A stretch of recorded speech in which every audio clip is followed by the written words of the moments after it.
కర్నూలు జిల్లాలో Aluru MLA B Virupakshi bail పిటిషన్పై Adoni second additional district sessions కోర్టులో ఉత్కంఠగా వాదనలు జరిగాయి. ఈ కేసులో బాలాజీ వైఎస్ఆర్ కాంగ్రెస్ పార్టీ న్యాయవాది పొన్నవూరు సుధాకర్ వాదించారు.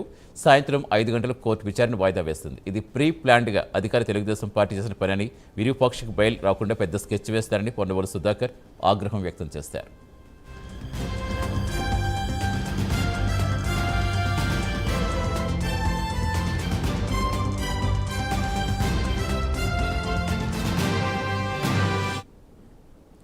ఆగస్టు 2న ఆలూరు నియోజకవర్గ ఎమ్మెల్యే విరూపాక్షిని పోలీసులు అరెస్ట్ చేశారు. చిప్పగిరి మండలం సంగాల గ్రామంలో వైఎస్ఆర్ కాంగ్రెస్ పార్టీ, తెలుగుదేశం పార్టీ కార్యకర్తల మధ్య సాగిన ఘర్షణలే ఈ అరెస్టుకు కారణం.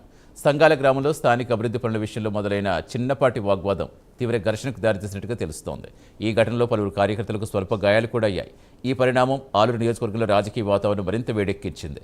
తెలుగుదేశం పార్టీ కార్యకర్త ఫిర్యాదుతో పోలీసు విరూపాక్షిని, ఆయన కుమారుడిని, సోదరుడిని, మరో 15 మందిని అదుపులోకి తీసుకున్నారు. ఆగస్టు 3న ఆలూరు జూనియర్ సివిల్ జడ్జి కోర్టులో వీరిని హాజరుపరచగా న్యాయమూర్తి 16 మందికి 14 రోజులు రిమాండ్ విధించారు. వీరందరినీ కర్నూలు సబ్ జైలుకు తరలించారు. ఈ అరెస్ట్ వైఎస్ఆర్ కాంగ్రెస్ పార్టీ నాయకులు తీవ్రంగా ఖండించారు. ఇది కక్ష సాధింపు చర్య అని ఆరోపించారు. ఎమ్మెల్యే గారు వాళ్ళ అనుచరులు ఎమ్మెల్యే గారు వారిని శేఖర్ని ఏ గ్రామం అది సంగాల గ్రామంలో కొట్టినట్టు రిపోర్ట్ 7:30కి 7:45కి చిప్పగిరిలో ఎమ్మెల్యే గారు ఉన్నారు. అక్కడికి గిరి ఆయన ఫోన్ చేశాడు, ఆ కాల్ రికార్డ్ ఇచ్చి 7:45కి చిప్పగిరిలో ఉన్నాడు. కానీ ప్రాసిక్యూషన్ ఏం చెప్తుంది, 7:30కి వచ్చి వేరే విహారం చేసి కొట్టినాడని కేసు. 7:45కి తన ఇంటిలో చిప్పగిరిలో ఉంటే గిరి అన్నటువంటి వ్యక్తి రక్షించండి, పోలీసు ఫోన్ చేయండి, నేను చేస్తే ఎత్తుకోరోళ్ళు, మీరు ప్రయత్నించి పోలీసులు నాకు రక్షణ పంపించమని అడిగింది 7:30కి.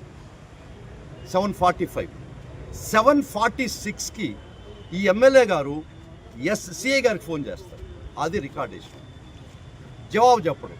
7:48కి మళ్ళా ఎమ్మెల్యే గారు ఎస్ఐకి ఫోన్ చేస్తారు, అది ఎత్తుకోరు.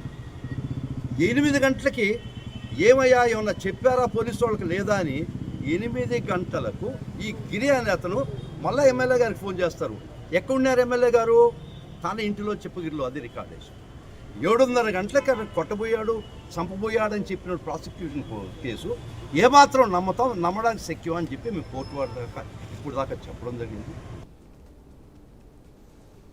శ్రీ సత్యసాయి జిల్లా రోళ్ల మండలం గొల్లహట్టి గ్రామంలో పాఠశాలలో విద్యార్థులతో